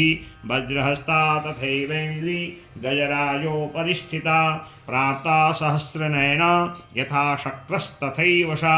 ततः परिवृतस्ताभिरीशानो देवशक्तिभिः हन्यन्तामसुराः शीघ्रं मम प्रीत्याह चण्डिकां ततो देवी शरीरात्तु विनिष्क्रान्तातिभीषणा चण्डिका शक्तिरत्युग्रा शिवा शतनिनादिनी सा चाह धूम्रजटिल मीशानमपराजिता दूतत्वं गच्छ भगवन् पार्श्वं शुम्भनिशुम्भयोः ब्रूहि शुम्भं निशुम्भं च दानवावति गर्वितौ ये चान्ये दानवास्तत्र युद्धाय समुपस्थिताः त्रैलोक्यमिन्द्रो लभतां देवाः सन्तु हविर्भुजः यूयं प्रयात पातालं यदि जीवितुमिच्छथ बलाबले पादथ चेत् भवन्तो युद्धकाङ्क्षिणः तदा गच्छत्तृप्यन्तु मच्छिवाः पिशितेन वः यतो नियुक्तो दौत्येन तया देव्या शिवः स्वयं शिवदूतीति लोकेऽस्मिंस्ततः साक्षातिमागता तेऽपि श्रुत्वा वचो देव्याः सर्वाख्यातं महासुराः अमर्षा पूरिता जगमुर्यत्र कात्यायनी स्थिता ततः प्रथममेवाग्रे सरशक्तिष्टिविष्टिभिः बवर्षुरुद्धतामर्षास्तां देवीममरारयः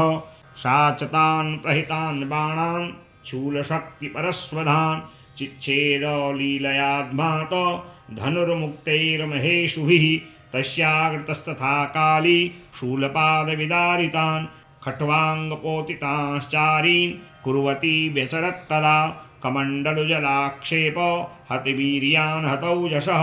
ब्रह्माणि चाकरोत् शत्रून् येन स्मधावती माहेश्वरी त्रिशूलेन तथा चक्रेण वैष्णवी दैत्यान् जघान कौमारी तथा शक्त्यातिकोपना ऐन्द्रीकुलशपातेन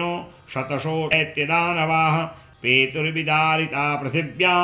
रुधिरौघप्रवर्षिणः तुण्डप्रहारविध्वस्ता दृष्टाग्रक्षतवक्षसः वाराहमूर्त्यान्यपतश्चक्रेण च विदारिताः नखैर्विदारिताश्चान्यान् भक्षयन्ती महासुरान् नारसिंही च चाराजौ नारापूर्णदिगम्बरा चण्डाट्टहासैरसुराः शिवदूत्यभिदूषिताः पेतुः पृथिव्यां पतितास्तांश्चखादाथ सा तदा इति मातृगणं क्रुद्धं मर्दयन्तं महासुरान् दृष्ट्वाभ्युपायैर्विविधैर्षुरदेवारिसैनिकाः पलायनपरान् दृष्ट्वा दैत्यान् मातृगणार्दितान् योद्धुमभ्यायो क्रुद्धो रक्तबीजो महासुरः रक्तबिन्दुर्यदा भूमौ पतत् यस्य शरीरतः समुत्पतति मेदन्यां तत्प्रमाणस्तदासुरः युधेश गदापाणि हृन्दशक्त्या महासुरः ततश्चैन्द्रीशवज्रेण रक्तबीजमताडयत् कुलिसेना हतस्यासु बहुसहस्रावशोणितं समतस्तुस्ततो योधास्तद्रूपास्तत्पराक्रमाः यावन्तः पतितास्तस्य शरीरा रक्तबिन्दवः तावन्तः पुरुषा जातस्तद्वीर्यबलविक्रमाः ते चापि युधुस्तत्र पुरुषा रक्तसम्भवाः समं मातृभिरत्युग्र शस्त्रपातातिभीषणं पुनश्च वज्रपातेन क्षतमस्य शिरो यदा बबाह रक्तं पुरुषास्ततो जाताः सहस्रशः वैष्णवी समरे चैनं चक्रेणाभिजगानः गदया ताडयामास ऐन्द्रीतमुसुरेश्वरं वैष्णवी चक्रभिन्नस्य रुधिरस्रावसम्भवैः सहस्रशो जगत्व्याप्तं तत्प्रमाणैर्महासुरैः शक्त्या जगानकौमारी वाराही च तथाशिना माहेश्वरी त्रिशूलेन रक्तबीजं महासुरं स चापि गदया दैत्यः सर्वा एवाहनत् पृथक् मातृः कोपसमाविष्टो रक्तबीजो महासुरः तस्याहतस्य बहुधा शक्तिशूलादिभिर्भुवि अपातयो वै रक्तोघस्तेनाशैच्छतशोऽसुराः ऐश्चासुरासृक्सम्भूतैरसुरैः सकलं जगत् व्याप्तमासीत्ततो देवा भैमा जग्मुरुत्तमं तान् विषण्णान् सुरान् दृष्ट्वा चण्डिका प्राह सत्वरा उवाच कालीं चामुण्डे विस्तीर्णं वदनं कुरु मत्शस्त्रपातसम्भूतान् रक्तबिन्दून् महासुरान् रक्तबिन्दो प्रतीच्छत्वं वक्त्रेणानेन वेगिना भक्षयन्ती चरणे तदुत्पन्नान् महासुरान् एवमेष क्षयं दैत्यः क्षीणरक्तो गमिष्यति भक्षमाणास्त्वया चोग्रा न चोत्पच्छन्ति चापरे इत्युक्त्वा तां ततो देवी शूलेनाभिजगानतं मुखेन कालीजगृहे रक्तबीजस्य शोणितं ततो सा वा जघानाथ गदया तत्र चण्डिकां न चास्या वेदनां चक्रे गदापातोऽल्पिकामपि तस्या हतस्य देहात्तु बहुशुस्रावशोणितं यतस्ततस्तद्वक्त्रेण चामुण्डा सम्प्रतीच्छति मुखे समुद्गता एष्या रक्तपातान् महासुराः तांश्चखादाथ चामुण्डा पपौ तस्य च शोणितं देवी शूलेन वज्रेण वाणैरशिभिरिष्टिभिः जघान रक्तबीजं तं चामुण्डापीतशोणितं सपपातमहीपृष्ठे शस्त्रसंसमाहतः निरक्तश्च महीपाल रक्तबीजो महासुरः ततस्ते हर्षमतुलमवापुस्त्रिदशा नृप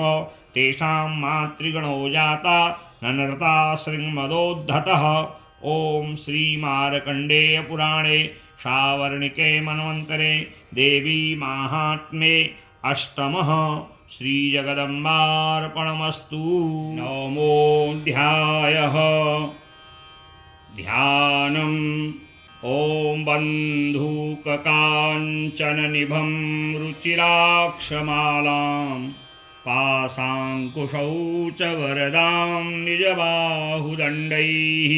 बिभ्राणमिन्दुसकलाभरणं त्रिनेत्र मरधाम्बिकेशमनिशं वपुराश्रयामि। ॐ राजोवाच विचित्रमिदमाख्यातं भगवन् भवता मम देव्याश्चरितमाहात्म्यं रक्तबीजवदाश्रितं भूये चेच्छामहं श्रोतुं रक्तबीजे निपातिते चकार शुम्भो यत्कर्म निशुम्भश्चातिकोपनः ऋषिरुवाच चकार कोपमतुलं रक्तबीजे निपातिते शुम्भासुरो निशुम्भश्च हतेष्वन्येषु चाहवे हन्यमानं महासैन्यं विलोक्यामर्षमुद्वहन् अभ्यधावन्निशुम्भोऽथ मुख्यया सुरसेनया तस्याग्रतस्तथा पृष्ठे पार्श्वयोश्च महासुराः सन्दष्टौष्ठपुटाः क्रुद्धा हन्तुं देवीमुपाययुः आजगामो महावीर्यः शुम्भोऽपि स्वबलैर्वृतः निहन्तुं चण्डिकां कोपात् कृत्वा युद्धं तु मातृभिः ततो युद्धमतीवासीत् देव्या शुम्भनिशुम्भयोः शर्वर्षमतीवोग्रं मेघयोरिव वर्षतोः चिच्छेदास्ताञ्छलांस्ताभ्यां चण्डिका स्वसरोत्करैः ताडयामास चाङ्गेषु शस्त्रौघैरसुरैश्वरौ निशुम्भो निशितं खड्गं चर्मचादाय सुप्रभम् अताडयन्मूर्धनि सिंहं देव्या वाहनमुत्तमं ताडिते वाहने देवी क्षुरप्रेणाशुमुत्तमं निशुम्भस्याशु चिच्छेद चर्मचाप्यष्टचन्द्रकं छिन्ने चर्मणि खड्गे च शक्तिं चिक्षेपशोऽसुरः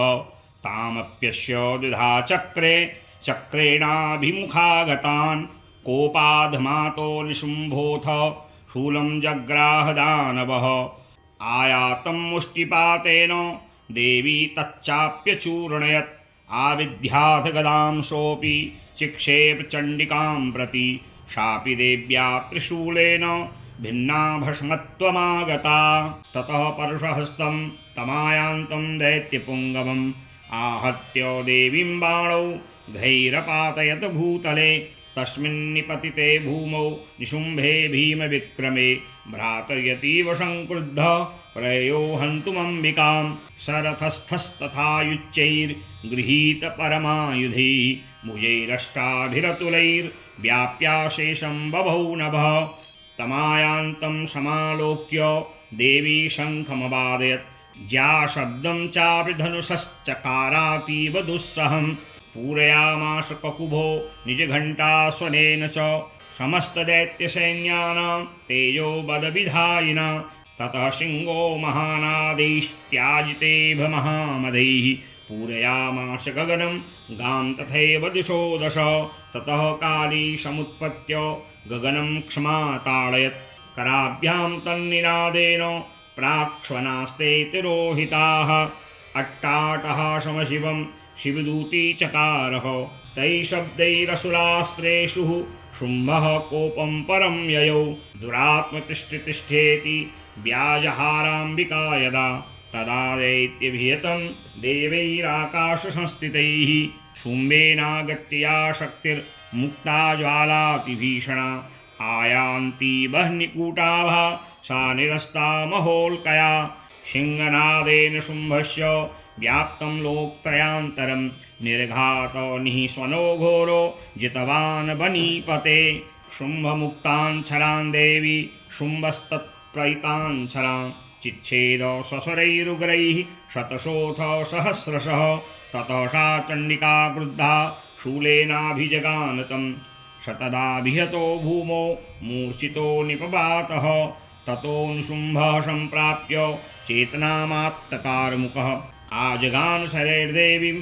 कालीं केसरिणं तथा पुनश्च कृत्वा बाहूना मयुतं दनुजेश्वरः चक्रायुधेन दितिजश्छादयामाश चण्डिकां ततो भगवती क्रुद्धा दुर्गा दुर्गार्तिनाशिनी चिच्छेद तानि चक्राणि स्वशरैः सायकांशतान् ततोऽनुशुम्भो वेगेन गदामादाय चण्डिकाम् अभ्यधावत वै हन्तुं दैत्यसेना समावृतः तस्या पतत एवाशु गदां चिच्छेद चण्डिका खड्गेन श्रितधारेण शतशूलं समाददे शूलहस्तं समायान्तं निशुम्भं वरार्दनं हृदि विव्याधशूलेन वेगाविद्धेन चण्डिका भिन्नस्य तस्य शूलेन हृदयानिः श्रुतोपरः महाबलो महावीर्यस्तिष्ठेति पुरुषो वरन् तस्य निष्क्रामतो देवी प्रहस्य स्वनवत्ततः शिरच्चिच्छेद खड्गेन ततोषावपतद्भुवि ततः सिंहश्चखारोग्रं द्रष्टा क्षुण्णशिरोधरान् असुरांस्तांस्तथा काली शिवदूती तथा परान् कौमारी शक्तिनिर्भिन्नाः केचिन्नेश्वरमहासुराः ब्रह्माणि मन्त्रपूतेन तोयेनान्ये निराकृताः माहेश्वरी त्रिशूलेन भिन्नाः पेतुस्तथा परे वाराही तुण्डघातेन केचिच्चूर्णीकृता भुवि खण्डं खण्डं च चक्रेण वैष्णव्यादानवाः कृता वज्रेण चैन्द्रीहस्ताग्र विमुक्तेन तथा परे केचिद्विनेशुरसुराः केचिन्नष्टा महाहवात् भक्षिताश्चापरे काली शिवदूती मृगाधिपैः ॐ श्रीमार्कण्डेय पुराणे शावर्णिके मनमन्तरे नवमः श्रीजगदम्बार्पणमस्तु। दशमोऽध्यायः ध्यानम् ॐ उत्तप्तहेमरुचिरां रविचन्द्रवहनी नेत्रां धनुःसरयुताङ्कुशपाशशूलं रम्यैर्भुजैश्च दधतीं शिवशक्तिरूपां कामेश्वरीं हृदि भजामि धृतेन्दुलेखाम्। ॐ ऋषिर्वाच निशुम्भं निहतं दृष्ट्वा भ्रातरं प्राणसंमितं हन्यमानं बलं चैव शुम्भः क्रुद्धोद्ब्रवीद्वचः बलाबले पाददुष्टे त्वं मा दुर्गे गर्वमावह अन्यासां बलमाश्रित्य युध्यसेयातिमानिनी। देव्युवाच एकैवाहं जगत्यत्र द्वितीया का ममापरा पश्येता दुष्टमय्येव विशन्त्यो मद्विभूतयः। ततः समस्तास्ता देव्यो ब्रह्माणि प्रमुखालयं तस्या देव्यास्तनो जग्मु रेकैवासी तदाम्बिका। देव्युवाच अहं विभूत्या बहुभिः ह्रियरूपैर्यदा स्थिता तत्संहृतं मयैकैव तिष्ठाम्याजौ स्थिरो भव। ऋषिर्वाच ततः प्रववृते युद्धं देव्याः शुम्भस्य चोभयोः पश्यतां सर्वदेवानामसुराणां च दारुणं शरवर्षैः शितैः शस्त्रैस्तथास्त्रैश्चैव दारुणैः तयोर्युद्धमभूद्भूयः सर्वलोकभयङ्करं। दिव्यान्यस्त्राणि शतशो मुमुचे यान्यथाम्बिका बभञ्जतानि दैत्येन्द्रस्तत्प्रतिघातकर्तृभिः मुक्तानि तेन चास्त्राणि दिव्यानि परमेश्वरि बभञ्जो लीलयोग्र हुङ्कारोच्चारणादिभिः ततः सरस्वतैर्देवी माच्छादयत सोऽसुरः शापि तत्कुपिता देवी धनुश्चिच्छेदचेषुभिः छिन्ने धनुषि दैत्येन्द्रस्तथा शक्तिमथाददे चिच्छेददेवी चक्रेण तामप्यस्य करे स्थितां ततः खड्गमुपादाय शतचन्द्रं च भानुमत् अभ्यधावत्तदा देवीं दैत्यानामधिपेश्वरः तस्या पतत एवाशु खड्गं चिच्छेद चण्डिका धनुर्मुक्तैः स्थितैर्बाणैश्चर्मचार्ककरामलं हताश्वः शतदा दैत्यश्छिन्नधन्वा विशारथिः जगराहमुद्गरं घोरमम्बिका निधनोद्यतः चिच्छेदापततस्तस्य मुद्गरं निशतैः शरैः तथापि शोभ्यधावत्तां मुष्टिमुद्यम्य वेगवान् समुष्टिं पातयामास हृदये दैत्यपुङ्गवः देव्यास्तं चापिशा देवी तलेनोरस्य ताडयत् तलप्रहाराभिहतो निपपातमहीतले स दैत्यराजः सहसा पुनरेव तथोत्थितः उत्पत्य च प्रग्रहो चैर्देवीं गगनमास्थितः तत्रापिशा निराधारा युधे तेन चण्डिका नियुधं खेतदा दैत्यश्चण्डिका च परस्परं चक्रतुः प्रथमं सिद्ध मुनिविस्मयकारकं ततो नियुद्धं सुचिरं कृत्वा तेनाम्बिका सह उत्पात्य भ्रामयामास चिक्षेपो धरणीतले सक्षिप्तो धरणीं प्राप्य मुष्टमुद्यम्य वेगितः अभ्यधावद्दुष्टात्मा चण्डिका निधनेच्छया तमायान्तं ततो देवी सर्वदैत्यजनेश्वरं जगत्यां पातयामास भित्त्वा शूलेन वक्षसि स गताशुः पपातोर्व्यां देवी शूलाग्रवीक्षतः चालयन् सकलान् पृथिवीं शाब्दुदीपां सपर्वतां ततः प्रसन्नमखिलं हते तस्मिन् दुरात्मनि जगत्स्वास्थ्यमतीवाप निर्मलं चाभवन्नभः उत्पातमेघाः सोल्काये प्रागाशंस्ते समं ययुः सरितो मार्गवाहिन्यस्तथा संस्तत्र पातिते ततो देवगणाः सर्वे हर्षनिर्वरमानसाः बभूर्निहते तस्मिन् गन्धर्वाललितं जगुः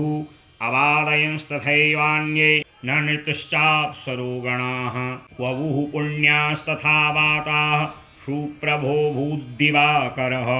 जज्ज्वलश्चाग्नयः शान्ताः शान्ता दिग्जनितस्वनाः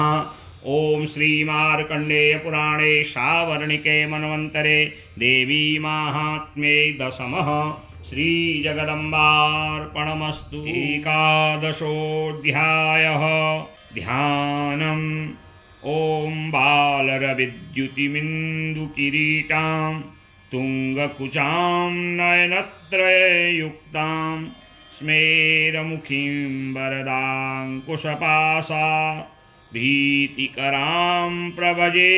भुवनेशीम् ॐ ऋषिरुवाच देव्याः ते तत्र महासुरेन्द्रे सेन्द्राः सुरावहनिपुरोगमास्तां कात्यायनीं तुष्टुरिष्टलाभान् विकाशिवक्त्राब्जविकाशितासाः देवी प्रपन्नार्तिहरे प्रसीद प्रसीद मातर्जगतोऽखिलस्य प्रसीद विश्वेश्वरि पाहि विश्वं त्वमीश्वरी देवी चराचरस्य आधारभूता जगतस्त्वमेका महीस्वरूपेण यतः स्थितासि अपां स्वरूपस्थितया त्वयेतत् आप्यायते कृत्स्नमलङ्घवीर्ये त्वं वैष्णवी शक्तिरनन्तवीर्या विश्वस्य बीजं परमासि माया सम्मोहितं देवि समस्तमेतत् त्वं वै प्रसन्ना भूय मुक्तिहेतुः विद्याः समस्तास्तव देवि भेदाः स्त्रियः समस्ताः सकला जगत्सु त्वयैकया पूरितमम्ब एतत् का ते स्तुतिः स्तव्यपरा परोक्तिः सर्वभूता यदा देवी स्वर्गमुक्तिप्रदायिनी त्वं स्तुतास्तु ते का वा भवन्तु परमोक्तयः सर्वस्य बुद्धिरूपेण जनस्य हृदि संस्थिते स्वर्गापवर्गदे देवी नारायणि नमोऽस्तु ते कलाकाष्ठादिरूपेण परिणामप्रदायिनी विश्वस्योपरतो शक्ते नारायणि नमोऽस्तु ते सर्वमङ्गलमङ्गल्ये शिवे सर्वार्थसाधिके शरण्ये त्र्यम्बके गौरि नारायणि नमोऽस्तु ते सृष्टिस्थितिविनाशानां शक्तिभूते सनातनी गुणाश्रये गुणमये नारायणि नमोऽस्तु ते शरणागतदीनार्त परित्राणपरायणे सर्वस्यार्तिहरे देवी नारायणि नमोऽस्तु ते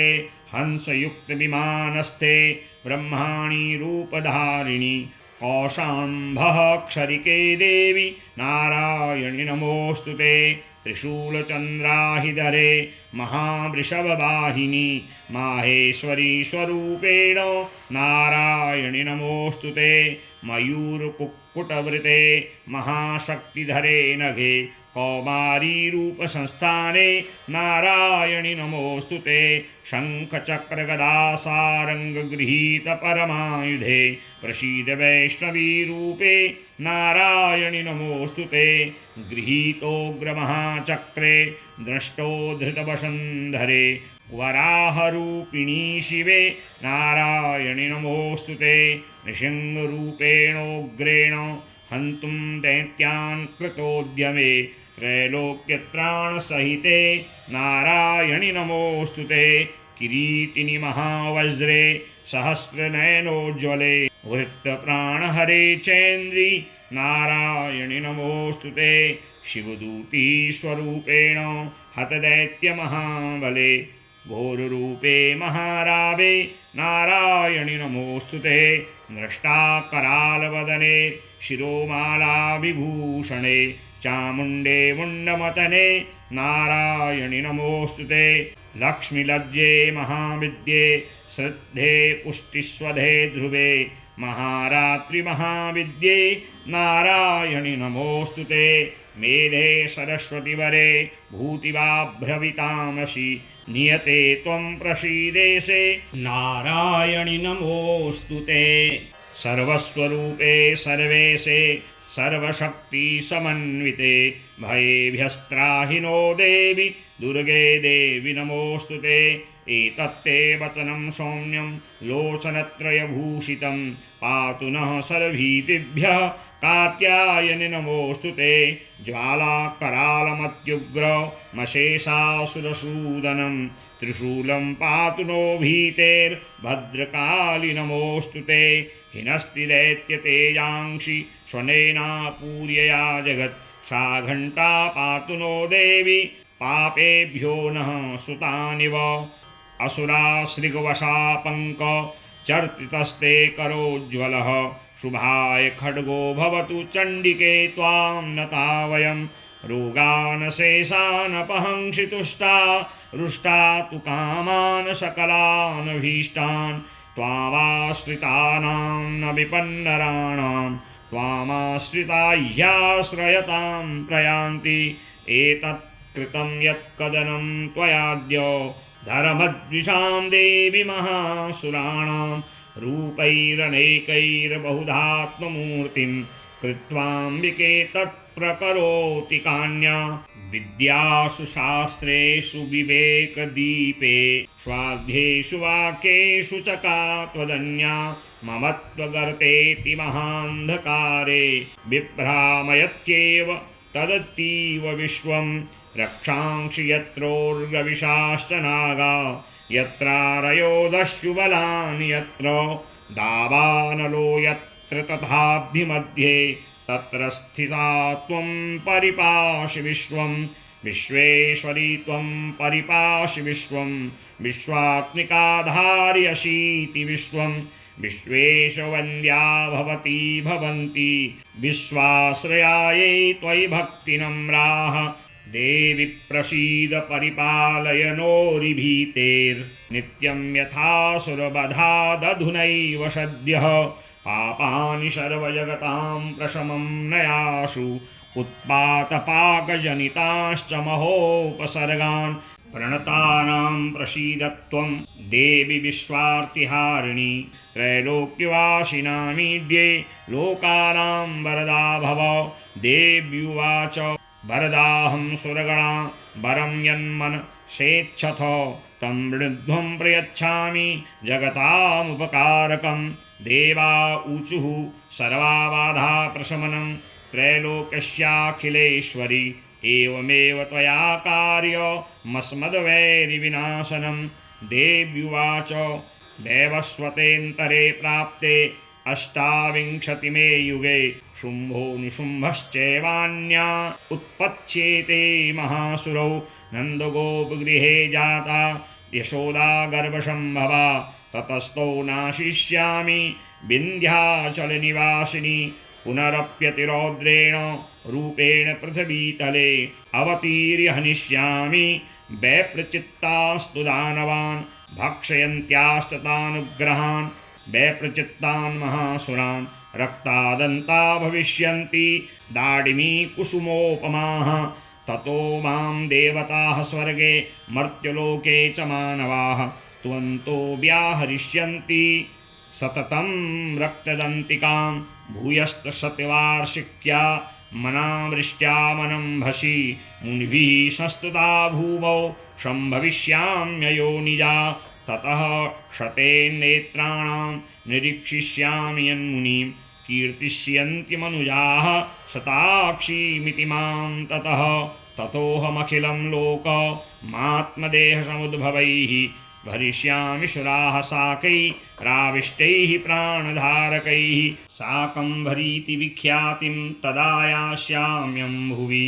तत्रैव च वधिष्यामि दुर्गमाख्यं महासुरं दुर्गादेवीति विख्यातं तन्मे नाम भविष्यति पुनश्चाहं यदा भीमं रूपं कृत्वा हिमाचले रक्षांसि भक्षिष्यामि मुनीनां त्राणकारणात् तदा मां मुनयः सर्वे स्तोषन्त्यानम्रमूर्तयः भीमा देवीति विख्यातं तन्मे नाम भविष्यति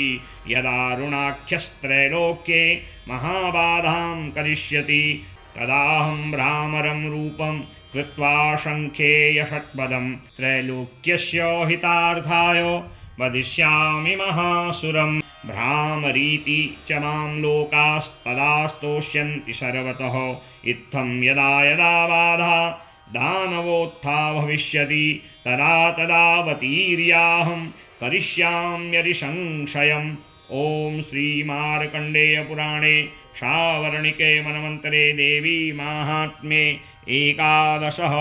श्री जगदम्बार्पणमस्तु। द्वादशोऽध्यायः ध्यानम् ओम विद्युद्दाम समप्रभां मृगपतिस्कन्धस्थितां भीषणां कन्याभिः करबालखेटबिलसत् हस्ताभिरासेवितां हस्तैश्चक्रगदाशिखेटविशिखाश्चापं गुणं तर्जनीं बिभ्राणामनलात्मिकां शशिधरां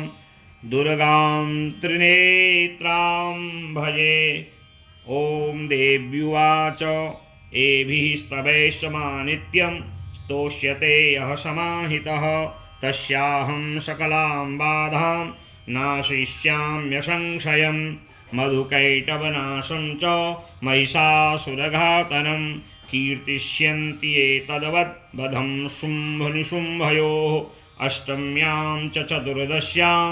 नवम्यां चैकचेतसः श्रोष्यन्ति चैव ये भक्त्या मम माहात्म्यमुत्तमं न तेषां दुष्कृतं किञ्चित् दुष्कृतोत्थानचापदः भविष्यति न दारिद्र्यं न चैवेष्टवियोजनं शत्रुतो न भयन्तश्च दस्युतो वा न राजतः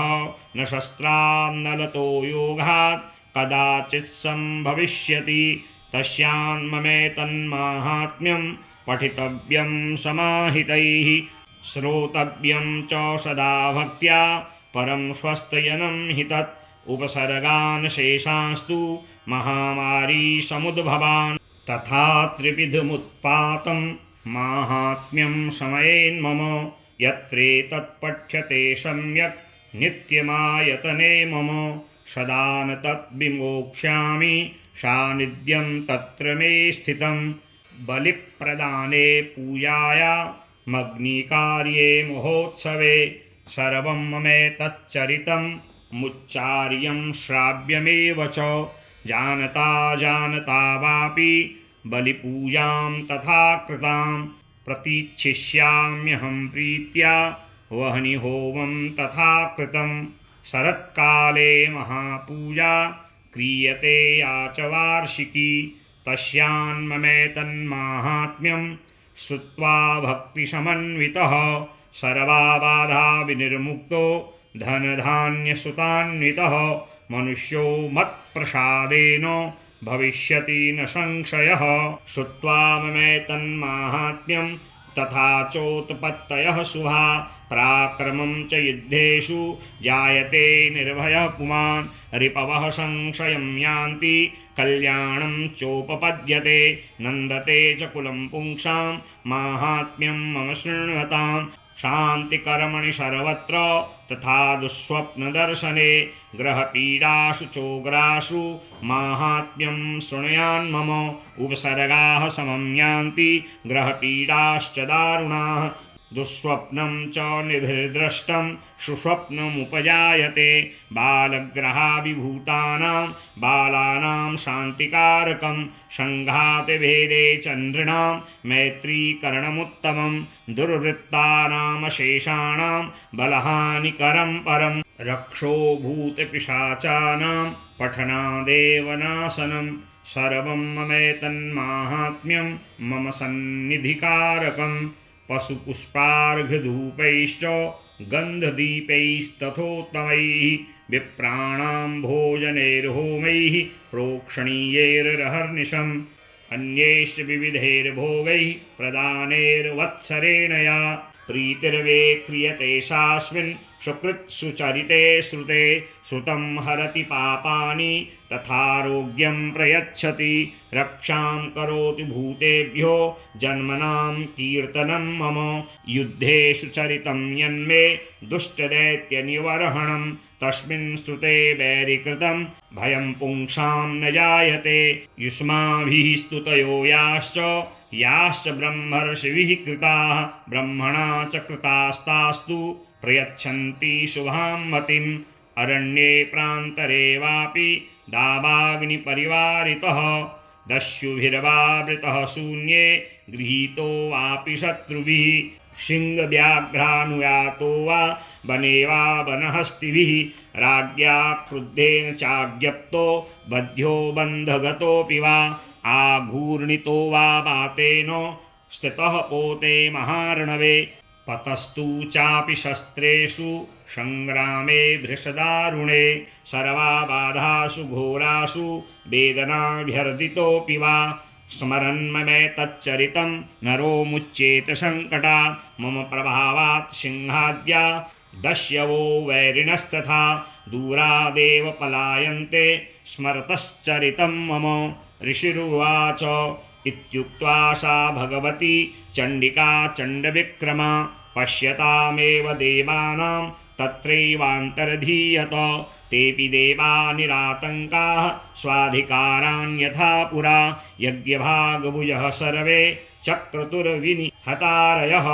दैत्यास्तदेव्या निहते शुम्भे देवरिपौ युधि जगद्विध्वंसिनी तस्मिन् महोग्रे तुलविक्रमे निशुम्भे च महावीर्ये शेषाः पातालमाययुः एवं भगवती देवी सा नित्यापि पुनः पुनः सम्भूय कुरुते भूप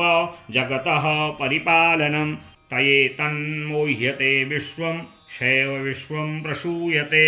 सा याचिता च विज्ञानं तुष्टा रिद्धिं प्रयच्छति व्याप्तं तयेतत्सकलं ब्रह्माण्डं मनुजेश्वर महाकाल्या महाकाले महामारी स्वरूपया शैवकाले महामारी शैवसृष्टिर्भवत्यया स्थितिं करोति भूतानां शैवकाले सनातनी भवकाले नृणां शैव लक्ष्मीर्वृद्धिप्रदा गृहे शैवाभावे तथा लक्ष्मीर्विनाशायोपजायते स्तुता सम्पूजिता पुष्पैर्धूपगन्धादिभिस्तथा ददाति वित्तं पुत्रांश्च मतिं धर्मे गतिं शुभाम्। ओम श्री मार्कंडेय पुराणे शावर्णिके मनवंतरे देवी माहात्म्ये द्वादशः श्री जगदम्बार्पणमस्तु। त्रयोदशोऽध्यायः ध्यानम्। ओम बालार्कमण्डलाभासां चतुर्बाहुं त्रिलोचनां पाशाङ्कुशवराभीतिर्धारयन्तीं शिवां भजे। ॐ ऋषिर्वाच एतत्ते कथितं भूप देवी माहात्म्यमुत्तमम् एवं प्रभावा सा देवी ययेदं धार्यते जगत् विद्या तथैव क्रियते भगवद्विष्णुमायया तया त्वमेष वैश्यश्च तथैवान्ये विवेकिनः मोह्यन्ते मोहिताश्चैव